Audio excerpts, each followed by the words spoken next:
안녕하십니까 믿음의 형제자매 여러분.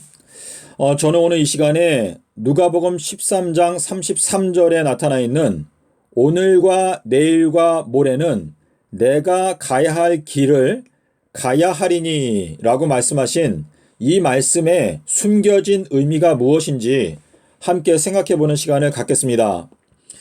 자, 예수 그리스도의 계시, 이 계시록 12장 17절과 19장 10절에 보시면 예수의 증거는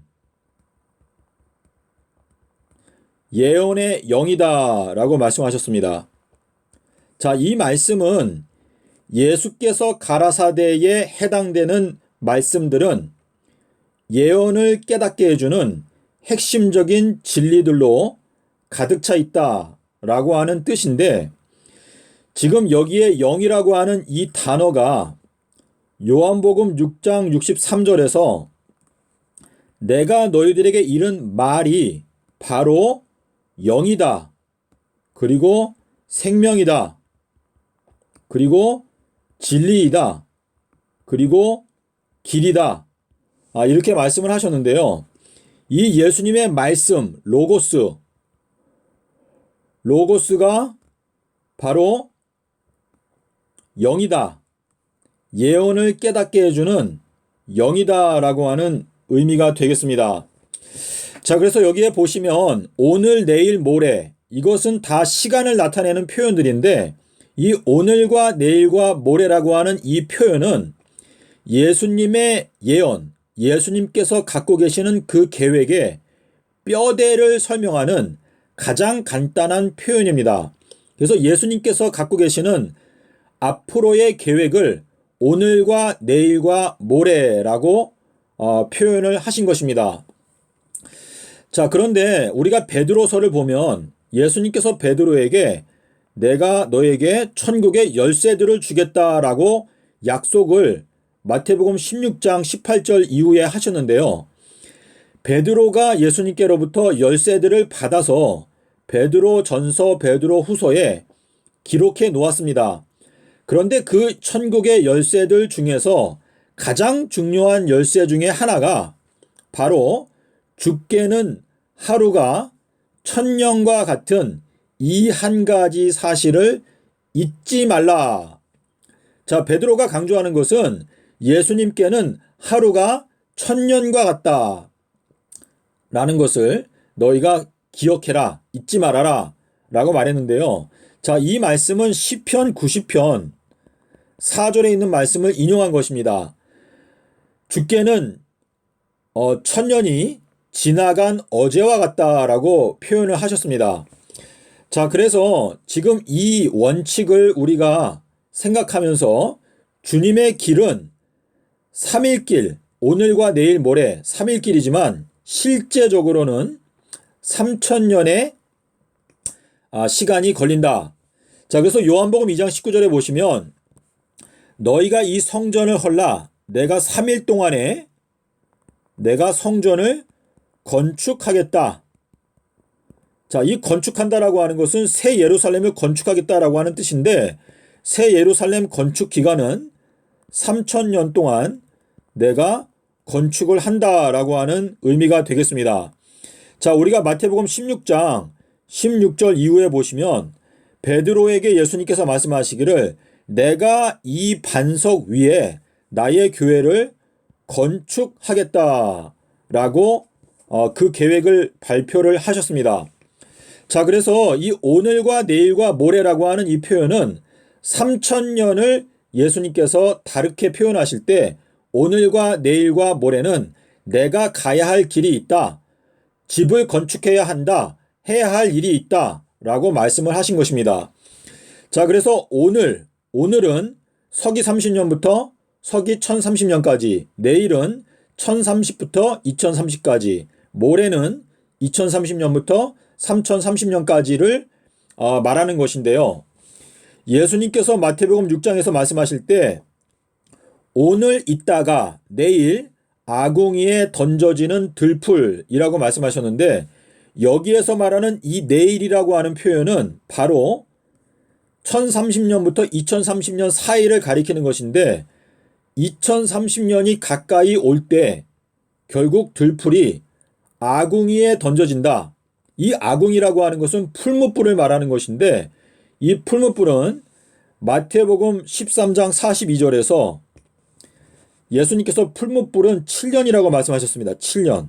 7년은 세상 끝이고 세상 끝은 풀무불의 기간인데 이것은 추수 때이다 라고 말씀하시면서 예레미야서 5장 24절에서 이 추수라고 하는 것은 7년 동안에 완성된다 라고 말씀을 하셨습니다.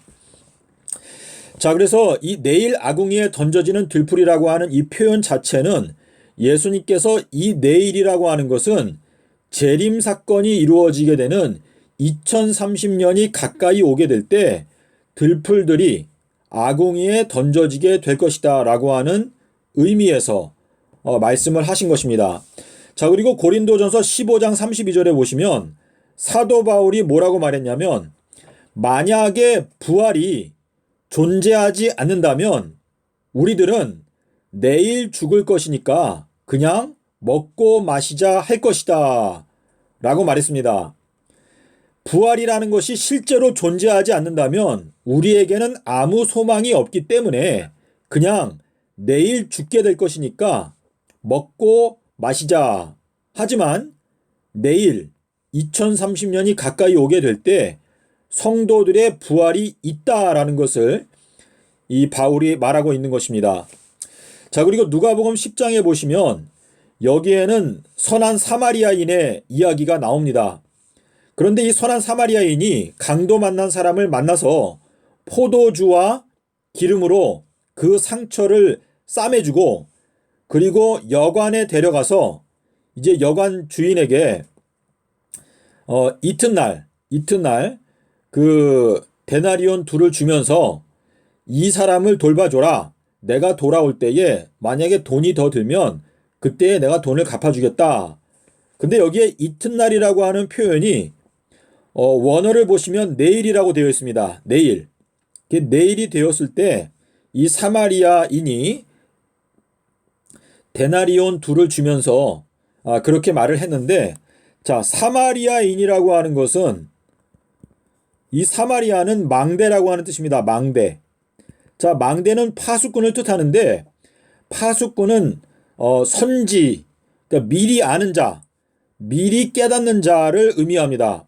그래서 선한 사마리아인은 선지자적인 어떤 사명을 갖고 있는 그러한 사람을 의미하는데 여기에서 말하는 이튿날, 이 이튿날이라고 하는 것은 재림 때 1030년부터 2030년 사이 특별히 이제 주님의 재림이 가까워지는 때에 성취되는 것이 바로 선한 사마리아인의 비유인데 요 내용을 여러분께서 앞으로 이제 좀 깊이 연구를 하시게 되면 요 내용이 2023년도에 성취가 된다는 것을 여러분께서 아실 수가 있습니다.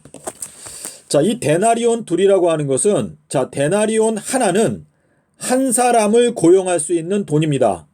그래서 마태복음 제가 기억하기로 22장인데 거기 보면 포도원에 이제 사람들을 들여보낼 때 한 데나리온을 주면서 오늘 너가 일하면 내가 한 데나리온을 주겠다. 그래서 데나리온 둘이라는 것은 두 사람을 고용할 수 있는 돈입니다. 그래서 데나리온 둘을 준다라고 하는 요 표현은 제가 이해하기로는 이게 두 증인을 뜻하는 것인데 지금 여기에서 강도 만난 자를 주막에 데려갔습니다. 주막. 자, 이 주막이라고 하는 것은 원어를 보면 여관이라고 되어 있는데요. 이 여관이라고 하는 이 단어의 헬라어의 원어를 살펴보시게 되면 이 여관이라고 하는 단어가 두 개의 단어가 합성된 것인데 모든 그리고 영접하는 자, 영접하다. 자, 이 영접하다라고 하는 요 단어는 하나님의 말씀을 영접하다, 예수 그리스도를 영접하다.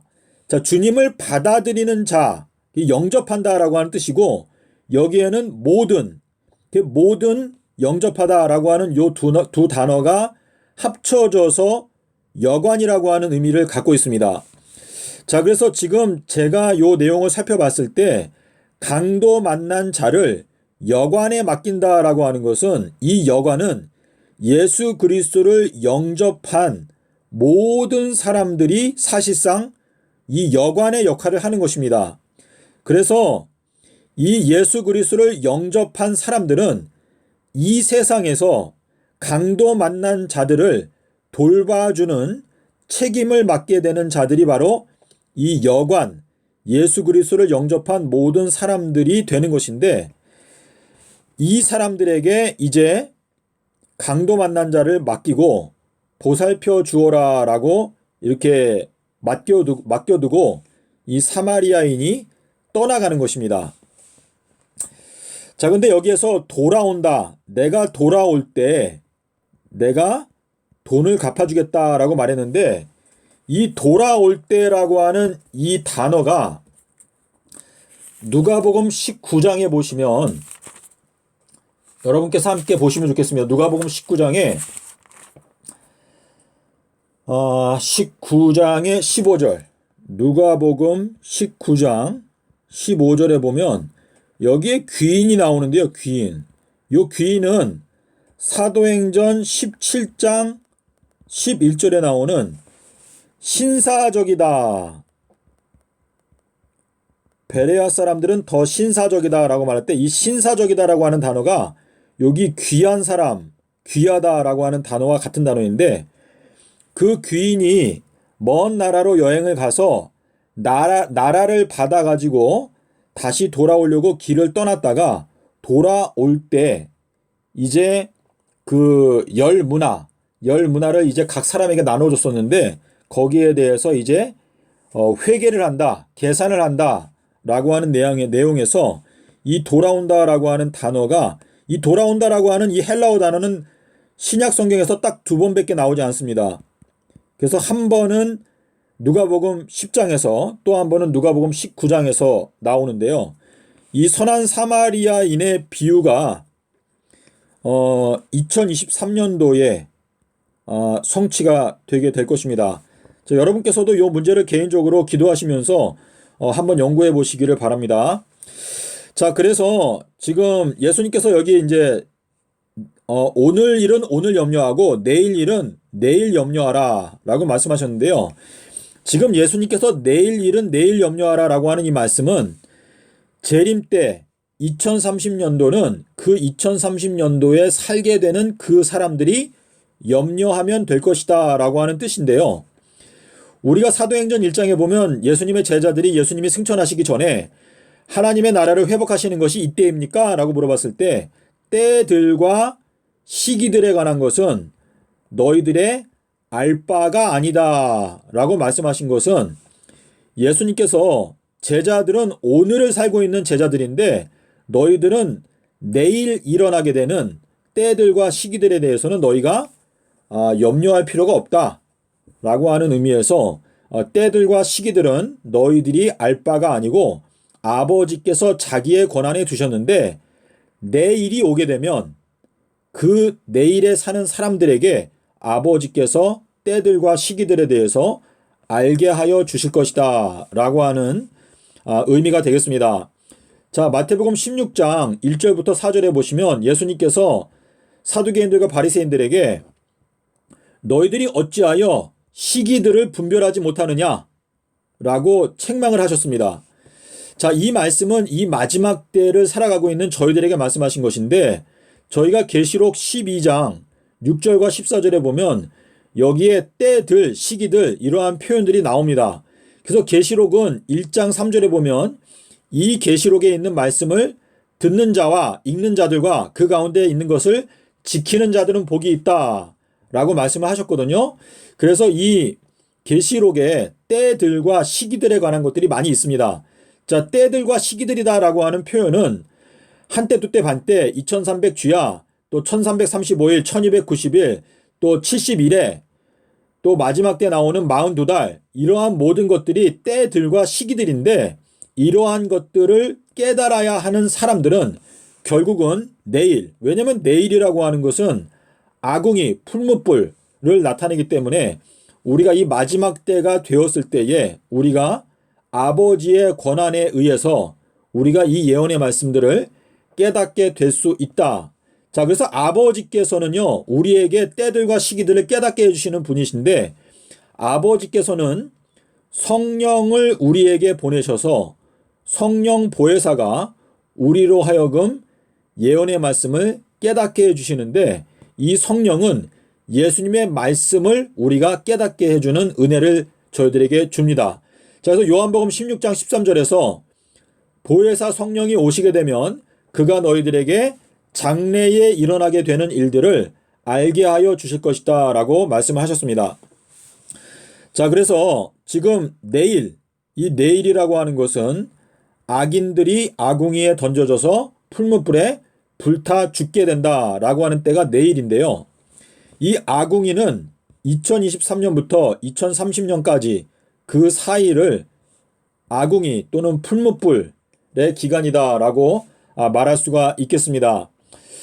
자, 그래서 믿음의 형제자매 여러분, 제가 오늘 강의를 요약을 하면은요, 주님께서 주의 길, 자, 엘리야가 와서 요한복음 1장 23절에서 주의 길을 곧게 하라 라고 말했는데, 이 주님의 길은 오늘과 내일과 모레는 내가 가야 할 길을 가야 하리니 라고 말씀하셨는데, 이 오늘과 내일과 모레는 3000년의 길을 예수님께서 쉽게 표현하기 위해서 오늘과 내일과 모레라고 말씀을 하신 것인데, 지금 저희들이 살고 있는 시점은 바로 내일에 해당되는 시점에 살고 있습니다. 그래서 내일은 아궁이 또 풀무불, 악인들이 죽게 되는 때에 저희들이 살고 있습니다. 그래서 저희가 이 말씀을 깨닫고 우리가 빛의 아들이 되게 되면 그 날이 도적과 같이 이르러 올 수 없다라고 데살로니가 전서 5장 1절부터 설명하고 있는데요. 예수님께서 말씀하시기를 빛이 있을 동안에 빛을 믿으라. 그리하면 빛의 아들이 되리라 라고 말씀하셨습니다. 그래서 예수님께서는 내가 있는 동안에는 내가 세상의 빛이다 라고 말씀하셨거든요. 그래서 여러분의 마음 가운데 이 진리의 빛이 마음 가운데 비치는 동안에 그 빛을 믿어야 빛의 아들이 될 수가 있습니다. 네, 오늘은 여기까지 하고 영상을 마치겠습니다. 감사합니다.